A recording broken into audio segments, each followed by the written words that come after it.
When you are planning a wedding, one of the biggest considerations that you will have to make is deciding where you will be getting married.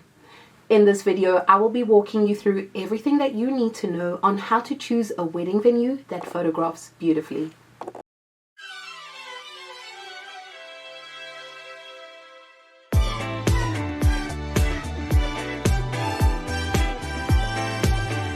Well, hello there, good people, and thank you so much for watching this video. My name is Rachel, and I'm the owner and lead photographer here at Baskin Creative Co., a fine art wedding photography studio serving brides across Canada and destinations beyond. This channel is where I help couples like you make confident wedding decisions with photography in mind. If you want your wedding day to feel calm and look incredible in photos, then subscribe to my channel. You'll find a lot of clarity here. So as I mentioned in the introduction of this video, when you are planning your wedding, one of the biggest considerations you will have is deciding where you want to get married. Because as you've probably heard before, your wedding venue will serve as the backdrop or the stage for your entire wedding day to play out on. So it's very important for you to pick a beautiful venue, because a beautiful venue all but guarantees that your wedding photos will be beautiful, right? Wow.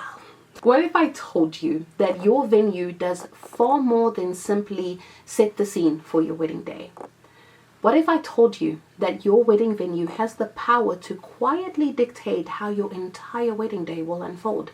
In this video, I will share with you 6 points to consider when you are wedding venue hunting, with each point equipping you and empowering you to make knowledgeable and informed decisions when it comes to picking the right wedding venue for you. Because at the end of the day, you want to have a wedding venue that photographs beautifully on multiple levels. So let's dive right in. The first thing that I want us to talk about is why your wedding venue matters far more than you realize. Your chosen venue will determine how light will enter your ceremony, how your timeline will flow, where special moments can happen naturally, and how chaotic or calm the whole day will feel. When going on a venue tour, most couples will choose a venue emotionally, which makes sense. Who doesn't want to feel the special and emotional connection to the spot where they'll be saying, "I do"? But here's the thing you need to keep in mind. Just because a venue feels beautiful when you're on a venue tour doesn't mean that it will always photograph beautifully in real life conditions. A venue can be stunning and still work against you photographically. So when you're looking at a particular venue and considering if it's a good fit for your wedding day, don't allow yourself to simply be awed by its beauty and base your choice on that one factor alone. But take the time to consider that venue from multiple angles and facets and see if it will hold up to the various demands that your wedding will make on it. The second point I'd like to discuss is about how lighting of your venue matters more than its aesthetics. Now, if you remember nothing else from this video, remember this: light matters more than architecture. I've had the privilege of photographing weddings in simple spaces that look extraordinary because the light was soft and directional and consistent. And I've also had the privilege of photographing weddings in ornate, expensive venues where poor lighting made the space really hard to work in, and everything was much harder than it needed to be. Now, having heard me say this, you may be thinking to yourself, okay, Rachel, I hear you loud and clear, and I want to prioritize light over architecture. So how do I go about picking the right venue for my wedding? And that's a good question. So when you go on your next venue tour, here are 4 things I want you to keep in mind and to look out for and to pay attention to. The first is, where are the windows in the space? Are they at the front of the room, the back of the room? Is one wall made entirely of glass? Is the roof glass? Is the entire room glass? Where are the windows in the space? The second is, how high are the windows in the space? Are they higher up in the space, or are they closer to the ground? The position of the windows in the space really matters because it both affects how much light enters into the space and dictates how your photographer may need to shoot and work in that space.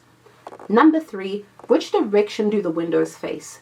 North-facing windows will light a space differently than south-facing windows, and neither direction is better than the other, because the key is to understand what the light is doing in the space and what impact that may have on your wedding photos. Number 4, does light reach the ceremony space evenly. And this is especially important when touring indoor spaces, which we'll discuss in further detail shortly. But in general, having an evenly lit space will make a marked and positive improvement on your wedding images because everything will be well lit and visible. But with that being said, even if your wedding venue doesn't have the best or even lighting to work with, a skilled photographer who knows and understands light will know how to handle adverse lighting conditions, and that's key. Another thing to keep in mind when you're on your next venue tour is that if a venue feels dim at noon on a sunny day, it will more than likely feel even darker once your guests are seated in that space, simply because more bodies block more light. So the key takeaway of this point is this: prioritize the light of the space over the aesthetic and the decor possibilities of that space. Now, in my previous point, I had lightly touched on the topic of indoor ceremonies. And in this point number 3, I want to talk about indoor wedding ceremonies and what actually works well when you're having your wedding inside. Now, sometimes indoor wedding ceremonies can get a bad rap because sometimes people perceive them as having less wow factor when compared against outdoor wedding ceremonies with dramatic landscapes and beautifully manicured grounds and so on. I don't want you to think that indoor wedding ceremonies are bad and not worth experiencing, because when done right, indoor weddings and indoor wedding ceremonies can be incredibly beautiful and elevated and elegant and intimate, because the problem isn't simply about being indoors. The problem is about having an indoor wedding without considering photography.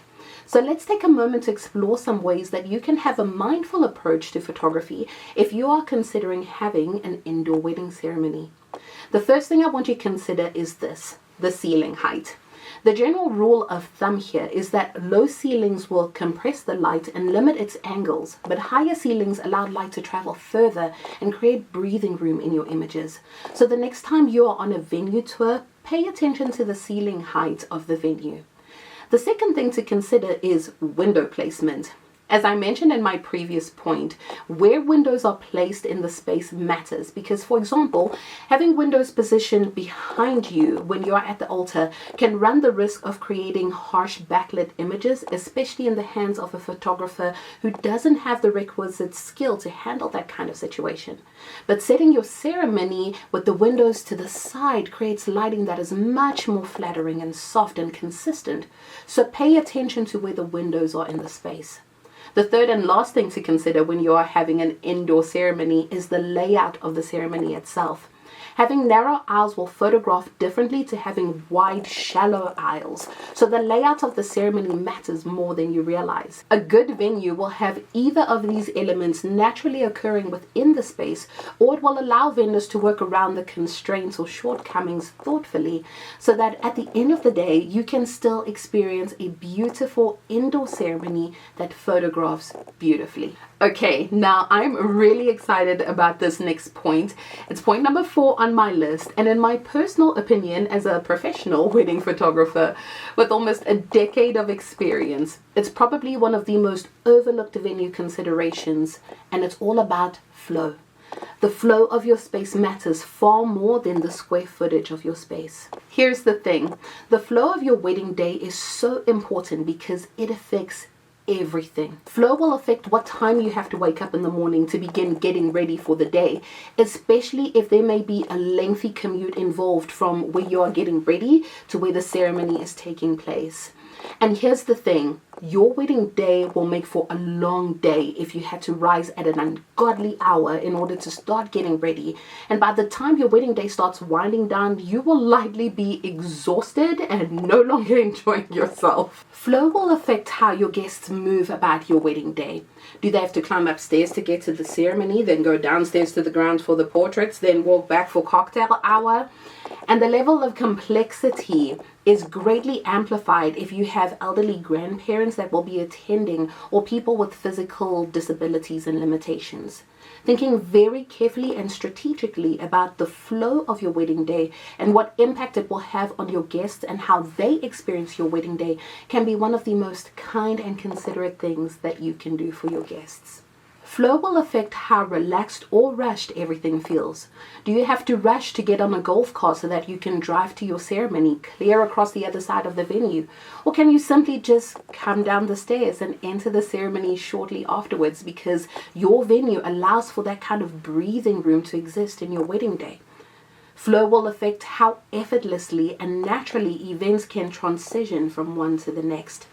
And flow will affect how overall moments unfold during your wedding day. Is there space for real emotion to show, or are you always rushing to get somewhere and do something on your wedding day? Here's what I'm really trying to say. Venues where guests are constantly being herded from one space to the next and are constantly having to move from one location to the next will always feel more disjointed and lack a sense of cohesion, and that disconnect will show in your images. Conversely, venues with natural progression and intuitive flow from ceremony to cocktail hour to reception will create an automatic sense of ease, and ease photographs beautifully. The key takeaway here is when people, including you, don't feel rushed on your wedding day, their expressions soften, their body language opens, and the result is dramatically improved images with barely any effort. Now for point number 5, I have a list of questions that couples rarely ask but absolutely should when considering a venue for their wedding day. Question number 1 to ask is, where does the ceremony light come from at this time of the year? Where will the sun be around the month of the time of year when you're considering your wedding? As I mentioned earlier, light matters more than aesthetics, so knowing where the source of light is coming from at that time of year when you're considering getting married will play a huge role in the final look of your images. Question number 2 to ask is, what happens if the weather changes? And this is a big one to ask if you're considering having an outdoor wedding. You may want to make sure that your wedding venue has a contingency plan and a suitable backup space that is available for you to use should the weather turn ugly. Question 3 to ask is, where do portraits usually take place? Your wedding venue should be able to give you dozens of recommendations as to where on the grounds you can get stunning portraits. Question number 4 to ask is, how flexible is the layout if something needs adjusting? You should have flexibility within reason to set up things as you envision for your special day. And the last question, question 5 to ask is, how does the space photograph at night? Now, obviously, the space will look and photograph differently at night than it does during the day. However, it is important for you to have peace of mind that your venue will continue to support the vision of your special day once the sun goes down. What you're really looking for when you're asking these questions is for a venue that answers questions confidently and that welcomes collaboration. A venue that has those 2 traits usually is a strong and smart choice to go with. And now we are at point number 6, and this is the last but certainly not the least, and it is all about trusting your team. Choosing a venue isn't just about finding perfection. It's about choosing the space that will support the vision and the kind of experience you want to have on your wedding day. And when your wedding venue and your planner and your photographer are all aligned, your day feels steady. And that steadiness shows in every image because you are at peace. And with that, we have come to the end of this video. Thank you so much for watching. I trust that this information was helpful and that you feel more educated and empowered on your search to finding the right wedding venue for you. If you want more guidance just like this as you evaluate venues and timelines and vendor decisions, I share helpful information just like this weekly inside of my newsletter. It's called the Velvet Envelope, and you can sign up for it by clicking the link below. And if you're planning a wedding and you would like to inquire about my availability, you can do so by clicking on the link in the description box, and I'll get back to you as soon as I receive your message. Thank you so much for your time and for your attention. I look forward to connecting with you in the next video. Bye.